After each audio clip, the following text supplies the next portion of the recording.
Greetings again, our viewers, and welcome to nWealth Conversation, hosted on nWealth Money TV.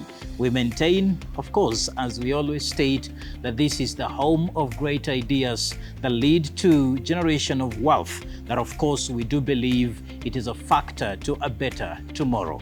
My name is Japheth Otieno, and today I am coming to us with a great conversation, with an understanding that you, as our viewer, in the process of creating your wealth, you have clear objectives as to why you do so. And I know that one of the reasons is to take care of yourself, take care of your family and those around you. Now, the taking care of your family may go beyond your life, and that's why we are concentrating today on the topic of estate planning. So welcome to the show, and let's dive into the discussion.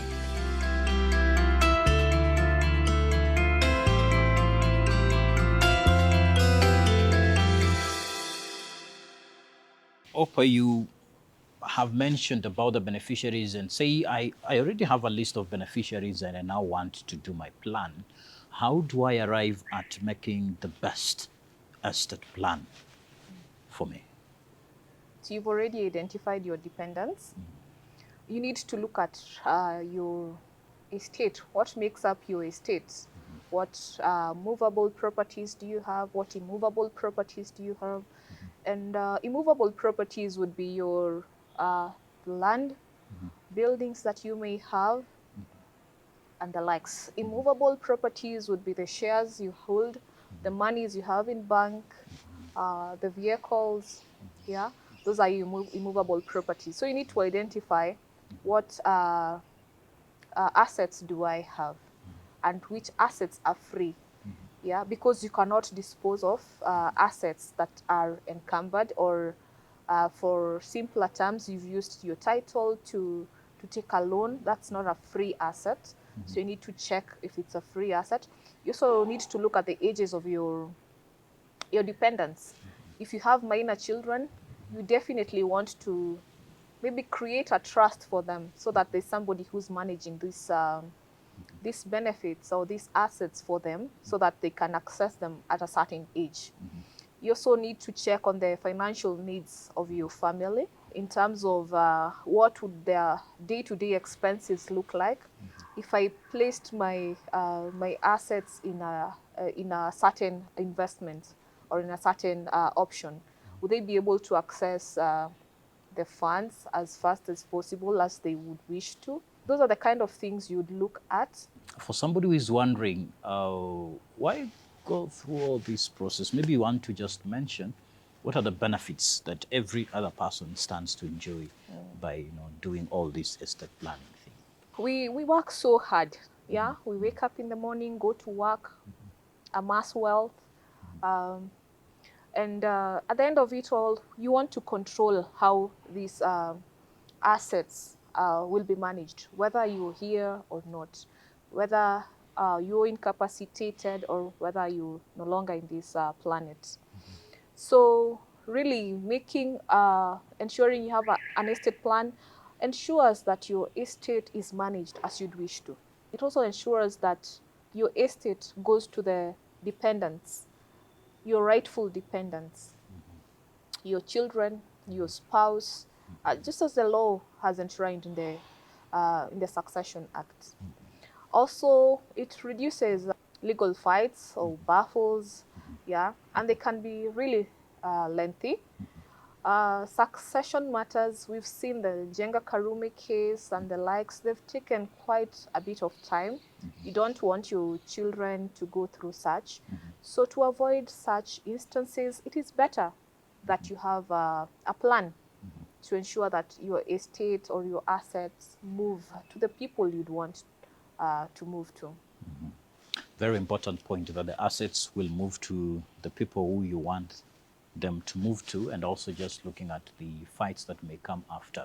So in your procedure, just looking at how you've mentioned on how do I get to a good estate plan, you talked about identification of assets, and maybe help me to think, are there any assets that I may want to say these ones do not qualify to go to an estate plan? I would think of three. First is our assets held jointly. When an asset is held jointly, for example, you and I are registered as owners of property owned jointly. That would mean in case one of us is not there, my share would pass to you automatically. So this will not form part of your estate or my estate because it automatically moves to you when I am not there. And number two is pension benefits. These ones, again, are governed by the retirement benefits laws, which provides that they do not form part of the estate. So the law there is that these would be distributed as per your nomination of beneficiary form, if you've prepared one or you have signed one. If you have not, then the trustees of the scheme which you belong to have discretion to determine how to distribute these benefits. And of course, they'll be guided by the provisions of the law. Yeah. And also, lastly, the insurance policies that you hold will not pass through the estate law succession. Yeah. Maybe somebody will be wondering, I do my estate plan. Can it be challenged after I've left and I'm gone? Can the plan that I left behind be challenged in the court of law? Yeah, the plan that you do can be challenged. I think I'd mentioned earlier that if you're doing a will, there are certain elements that you need to look out for a will to be valid. Yeah.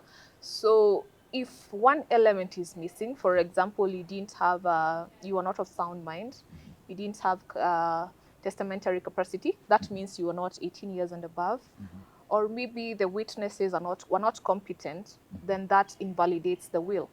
So this one can be challenged.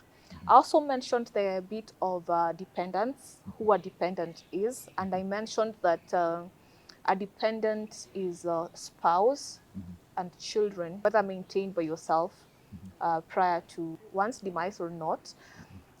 If they are left out, if I leave out one or two, then this can be challenged.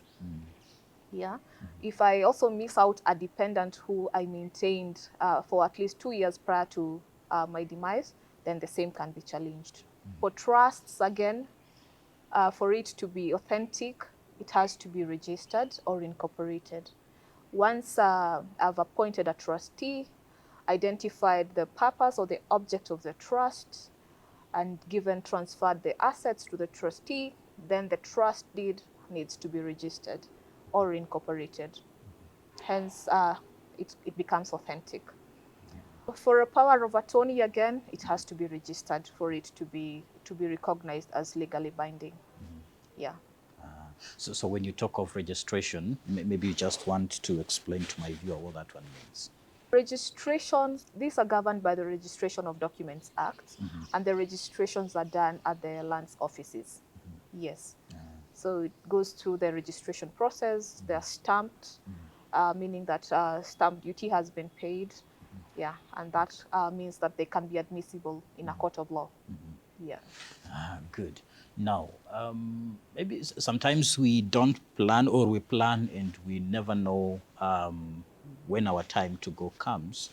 So for a person who didn't do a plan before they left, what happens to their property in their absence? So for one who did not make a plan or made a plan and left some assets, so for the one who didn't do a plan, their estate will be administered in line with the laws of intestacy. Or if one made a plan but left out some assets, so those assets will be handled in line with the intestacy laws. Intestacy means a person died without having a valid will.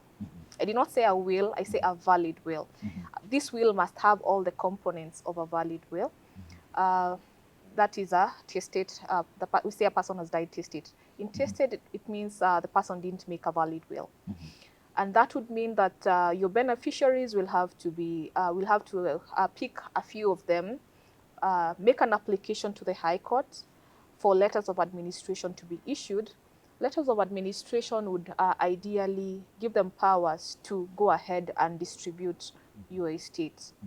Yeah, which I find to be so unfair. For as long as you live, it's important for you to decide how you want your estate to be distributed, who you want to be the guardian of your children.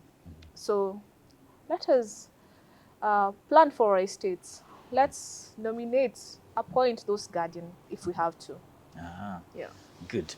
Thank you. Thank you very much, Opa. That was great. We really appreciate the wealth of wisdom you've brought to us. And thank you, our viewers, for staying tuned. I know you've picked a lot of things, and as always, encouraged. We hope that you've picked a lot of notes and you're moving on to act. The beginning point is to have an inventory of what you have as a person. Of course, you know your wife, you know your children. So it's just to have an inventory of what you have and how do you intend to transfer it to the next generation. Thank you very much for staying tuned. Remember always to click the like button, share with many other viewers. If you've not subscribed, click the subscribe button. And until I see you in the next episode, stay blessed and plan accordingly.